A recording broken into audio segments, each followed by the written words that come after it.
അപ്പൂപ്പ ഇന്നെന്താ ഉച്ചക്ക് കഴിക്കാൻ വേണ്ടേ?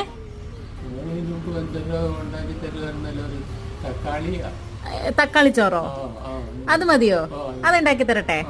അമ്മാമ്മയ്ക്കോ? തക്കാളി ചോറ് മതിയോ? അപ്പൊ രണ്ടുപേർക്കും തക്കാളി ചോറ്. കൊതിയാവുന്നോ? എന്താ?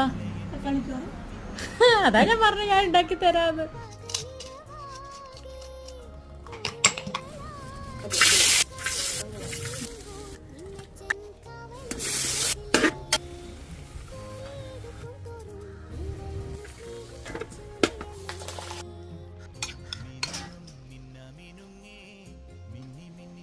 ഇതാ തക്കാളി ചോറ്, കഴിക്ക്.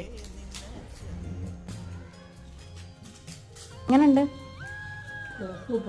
സൂപ്പർ. ആ സലാഡൊക്കെ ഇട്ട് മിക്സ് ചെയ്ത് കഴിക്ക്. സൈഡിലുണ്ട് താണ്ടെ,